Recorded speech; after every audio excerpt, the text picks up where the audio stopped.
Hey guys, I'm here to finally talk about my goals for 2021 and go over my bullet journal. Oh gosh, let me grab my bullet journal from last year so I can, there's a couple of like differences and things that I've changed a little bit that I kind of wanted to share.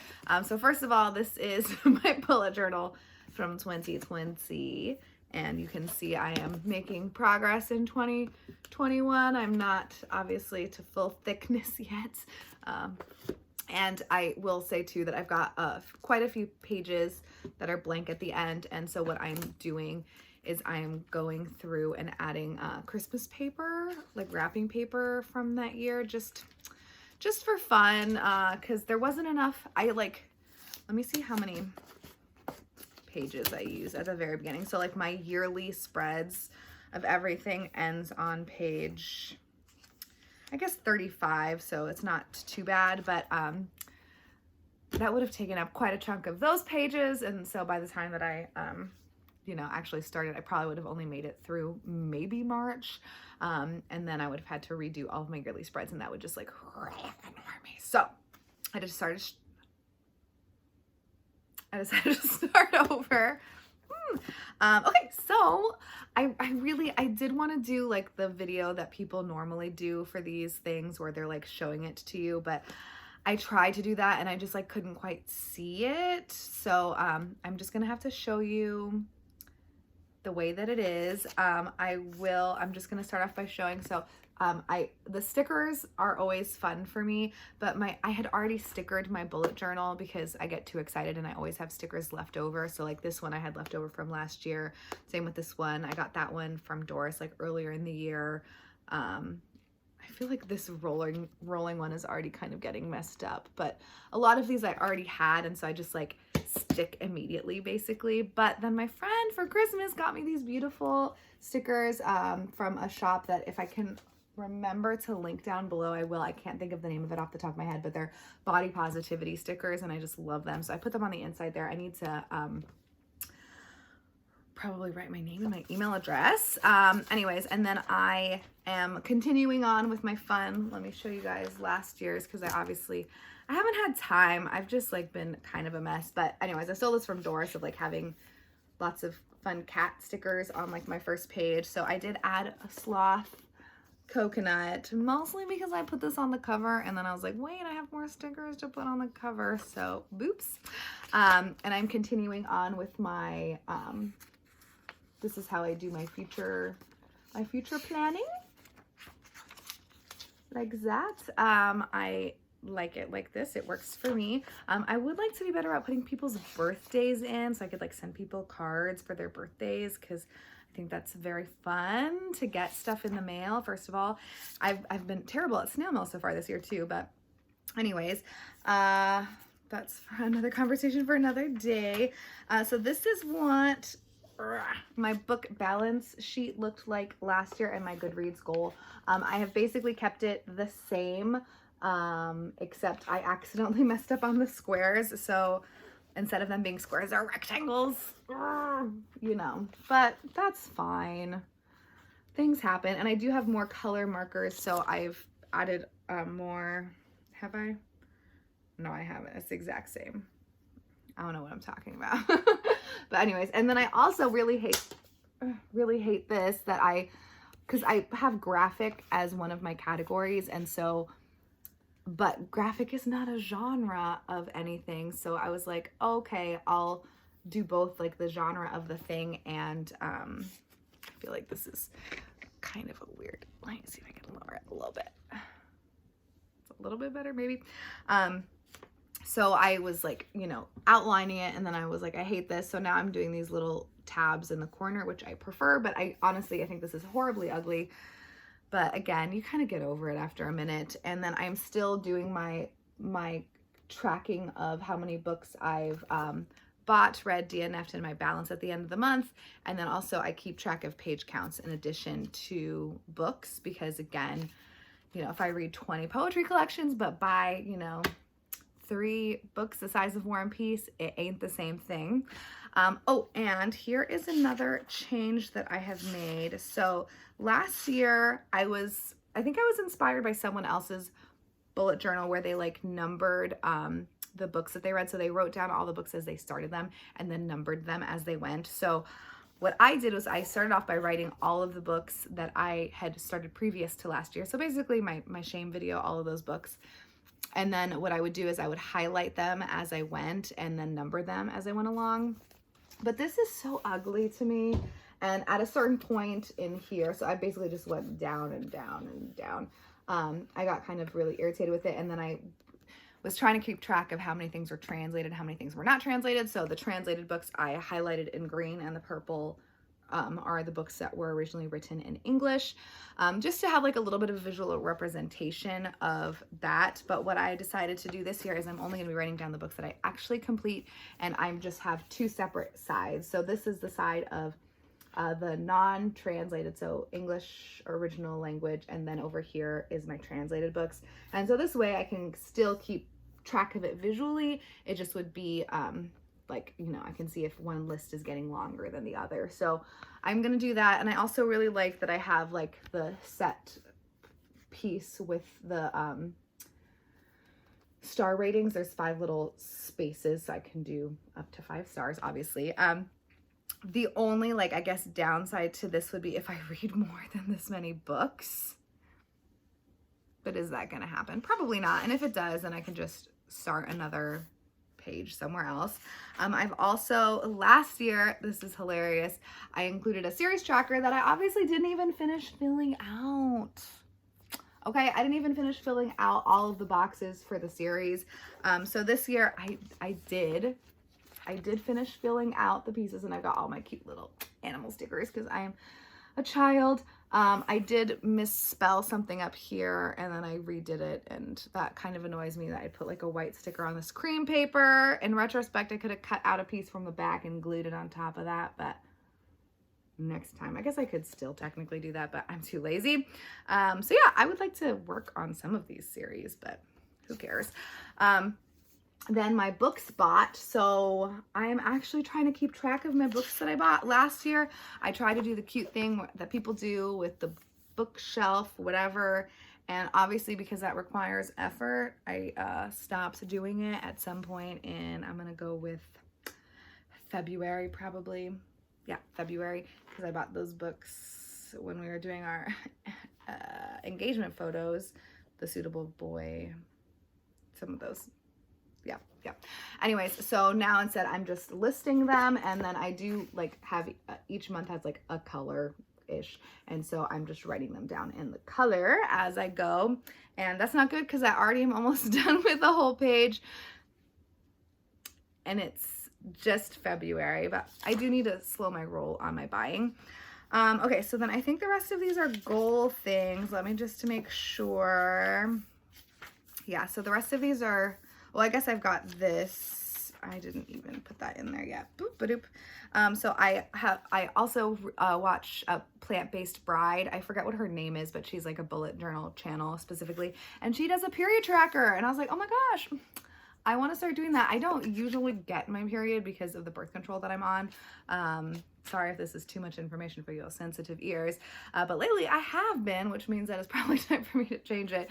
So again, I'm just like keeping the same kind of like color scheme with the rest of it, but there's a dot for each day of the month. I know that I'll see if I can find a video where she talks about her period tracker and link it below if you're interested. I know that she also keeps track of like symptoms, which I don't really care for because my symptoms are pretty much the same all the time if I get my period. So I don't really care to track that personally. I mostly just want to see when it happens, mostly because I went to urgent care last year and they were like, when was your last period? And I was like, oh, good question. I don't know. So now I know exactly when my last period was. I'm also trying to keep track of my monthly spending, and I think I just haven't written anything down here. I have it all written down on a Post-it, but I didn't want to share my, you know, I feel like that is sharing too much, like my financial burdens. Burdens is not the right word. The things that I spend my money on. So I have not put anything there. And then I've got 2 sheets that are blank for wedding planning because I'm getting married in less than a year. So Jake and I need to start making plans. And then I also have a savings tracker. I'm just gonna cover up the money that's in there right now. But I have 3 different places that I'm saving money. So I try to put 10% of my paycheck into my savings account. But I have 2 separate savings accounts. There's like the rainy day funds, and then there's like the fun funds where like, you know, travel and like Christmas presents and stuff come out of. So basically what I do is whatever 10% is, I don't split evenly between the 2. I always put the larger portion into like my bigger savings account. But anyways, yeah. So that's helpful for me, and this way I can keep track. So the goal would be to write down like at the beginning of the month what the savings is, so you can just kind of keep track of it. And then I've got a 3rd savings account that I've put on here, and I'm trying to do the, you know, the 52-week challenge where like for each week you put in like $1, then $2 and $3, except I'm gonna do the randomized version of it because I watched or listened to some kind of podcast somewhere where they were talking about how the disadvantage of that is that at the end of the year, when like you are spending money on Christmas presents and like all of this stuff and might maybe not be working as much, is when you have to put the most in per week. So what I'm gonna do, and I haven't done this, I need to go back and do it because it's already the beginning of March, is just like write down 1 through 52 and then like do a random number generator and then add that amount in per week into this specific savings. And I don't know what the savings fund is yet for. Maybe it'll be like my book money for next year or something. I feel like that might be a cute idea. I don't know what the total ends up to, and it always ends up being the same, obviously, so it's not exactly like special. And then I did want to mention that Jake and I have another savings thing that we're doing, which I'm really excited about. So I am trying to become more fit and active. I am kind of, lazy is not the right word because I'm a very hard worker. But if I'm not at work, my butt is on the sofa, and I would like to be exercising more. So Jake and I have committed to each working out 4 days a week. And for each of those 4 days of the week that we don't work out, we have to put $5 in a separate savings account. It's not a savings account, it's a jar. Don't break into my house and try to take it. There's not that much money in it because Jake is actually really good at going on his walks. So yeah, so basically like, so if within a week I only work out twice, that means I have to put $10 in. So I think it's fun because then you're kind of winning both ways. You're either saving money or exercising, and it's really encouraging to me. Not really, because I keep just putting money in because I'm lazy. But maybe now that the weather is a little bit better, I will start exercising. And then I also have a debt tracker, which I'm not gonna show you close up or anything, but I've got different student loans and credit cards, etc. And so I would like to actually be paying attention to that, you know what I'm saying, and try to pay it off. So those are all of like the bullet journal things. Yeah, so now I'm going to talk about my goals, and I will keep showing you my spreads in here. But so goals, I have many of them this year. Surprise, surprise. So I have different places that I am tracking my goals. Surprise, surprise, all in my bullet journal, of course. So I'm just going to briefly go over like my classic, you know, challenges. So there's Around the World in 52 books. There's 1 challenge per week. And then the Pop Sugar Reading Challenge. There are 40 challenges and then 10 bonus challenges. So basically 1 a week. And then there is the Reading Women Challenge, which is right over here. And this other stuff is book club related. And then I also decided to participate in the If You've Got It, Read It Challenge. So that is over here, and that's 2 prompts per month. There's 24 prompts. So those are all of those. Pretty basic. And then I go and I color in based on the genre. Sorry, I listen to a podcast and they're obsessed with Alex Trebek, and now because of that I say genre like that. But yeah, so whatever the genre is, I color out the challenge with that. And also, you guys know what I did last year? So last year I had Post-its, and I had Post-its in here, and I would write down the title of the book and Post-it, and then because I wasn't sure if that was the book that I was actually going to read, so like my planning was on the Post-it, and then I would go and write it on my actual bullet journal. And you know what I've discovered? Pencils! Pencils are great. So now I just write it in pencil, and then I write it in pen and highlight it when that time comes. So I am also participating in the Booktube Prize again. Let me see if I can find my spread for the Booktube Prize from last year. God, this is also, looking at last year's, the best thing about bullet journals is that like the more you do it, like the more you enjoy what you've done, you know, because this is my Booktube Prize spread for last year. So I wrote down all of the books in fiction for the first round and nonfiction for the first round, and then, you know, they came in and then in the smaller chunks, whatever. And then I saw Doris's version of this. I think she just prints out the list, which is probably a smarter idea than ruining your hand writing them all down. But so she just writes them all and then highlights them. So like each round has a different color of a highlight, which is so smart. So that's what I'm doing this year. So now instead of having to rewrite the books, I can just highlight them. So I have all of the, like, this is the, you know, the groupings in the octafinals round. So I am in fiction B, so I still have to highlight. I need to find a color. Yeah, and then I can just go back and highlight like the books randomly as they go. I kind of was toying with the idea of crossing out books as they get eliminated, but I don't think like in the future I'll like the way that looks, even though it's kind of satisfying to see things be crossed out, but I'm not going to do that. So that is one thing. And then I will say, so this is, I'm such a weirdo.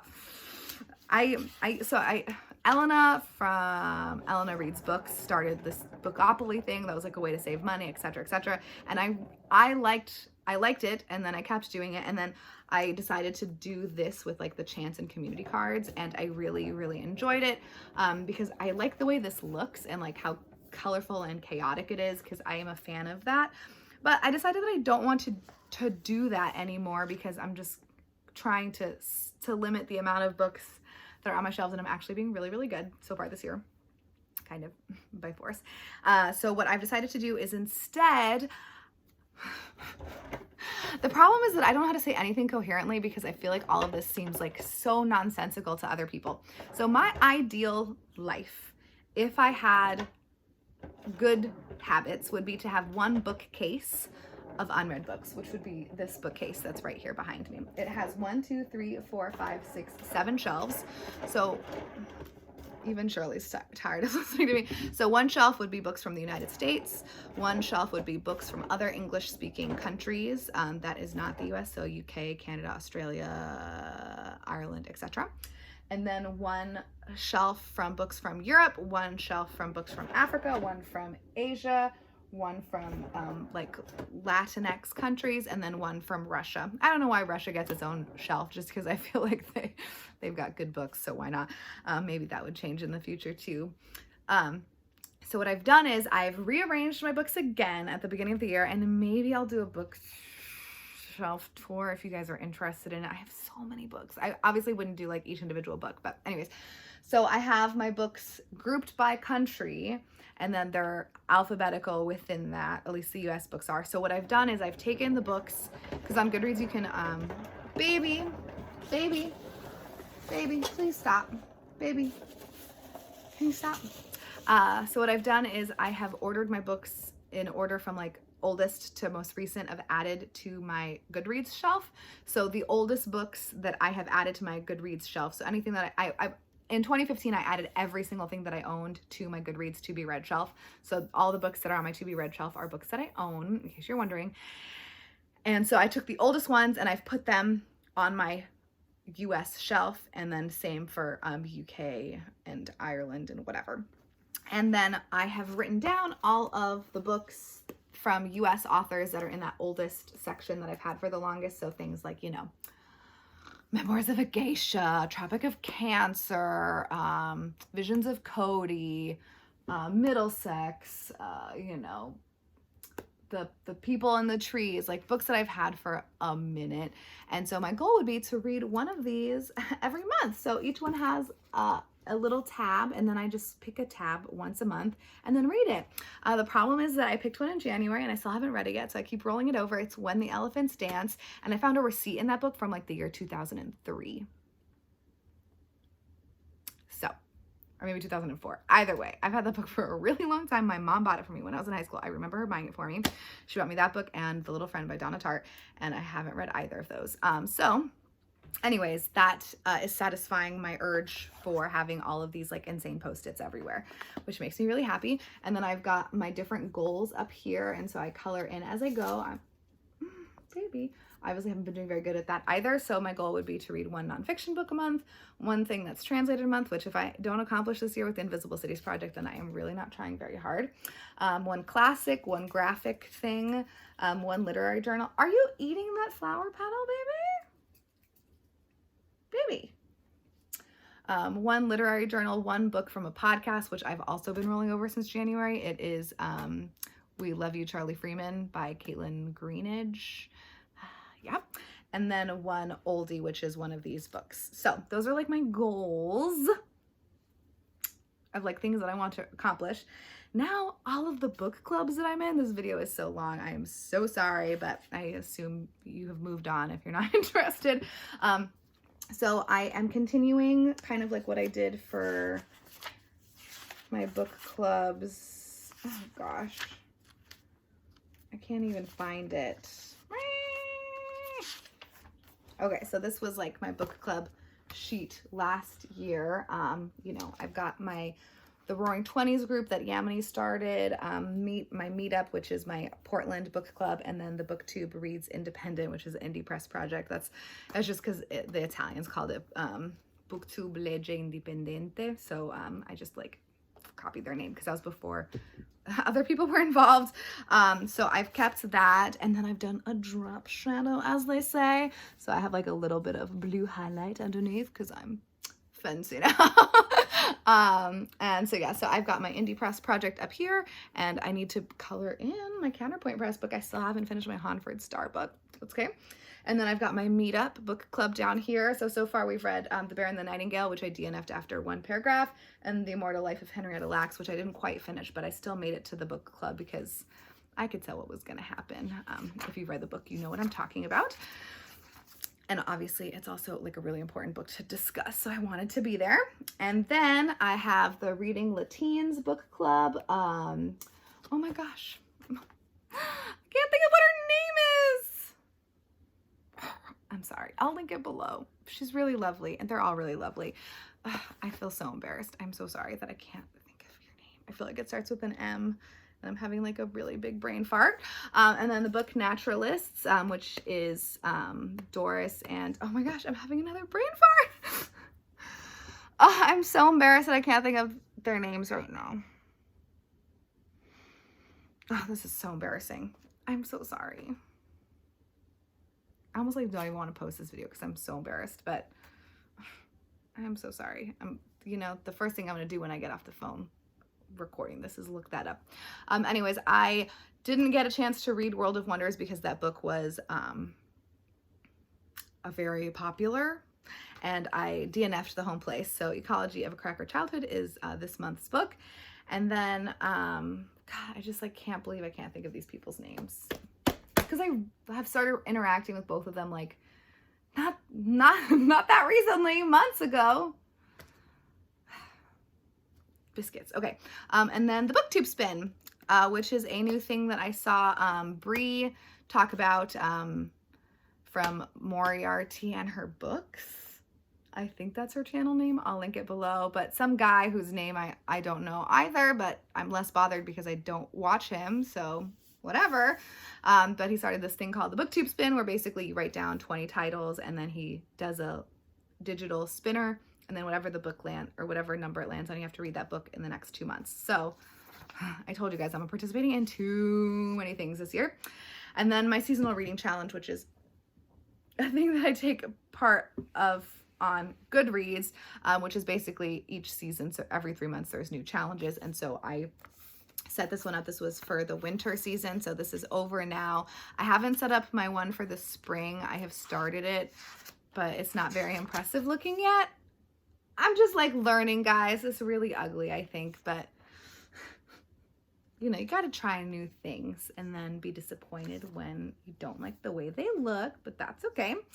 And then I will also say that I have Last year I tried to do this where I kept track of how many pages I was reading per month, like in a thing, and I hated it. And then I saw someone else do it, and what they did is they put like lines in between each one, so it's like a pixelated thing, and I really liked that. So I did this. I wish I had used a thinner pen, and I wish I had picked different colors, but you know, again, next year it'll be more attractive and I'll like it better.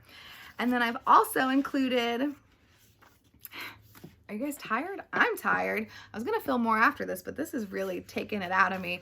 The Invisible Cities Project. So someone in our Discord group is doing this in their bullet journal, and I also stole it, and I also can't think of that person's name. So I'm good at things today, and I need to go back and color in these flags also too. I'm a little bit behind, and I will say on the same Invisible Cities note, I have a separate new book where I write down ideas for things. I am going to be drawing a map in the front, which I haven't done yet, and I'll probably do in December. But I write down each book that I think of. Obviously, at the beginning of the year, the books were books that I had lots of books for these countries, so it was a little bit easier. But basically, I put only one dot on one side if I don't own it, and then if I own the book, they get another little dot. So I own Kokoro, and I do not own Parasite Eve. I don't own that. So and then I've looked and found 10 movies from each country and put those on the pages too. So each country has its own page. You can see the amount of stuff getting smaller and smaller the further we get into the year, because, you know,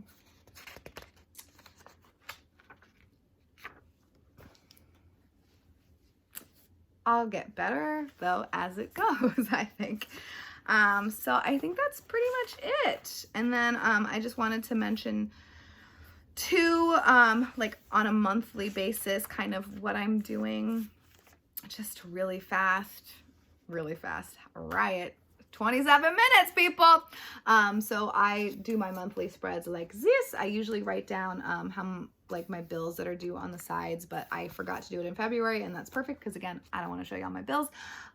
When I'm on call, I have this like box around those dates when I'm on call, and I, you know, have like work things in pink, and then like fun things in purple, like my second dose.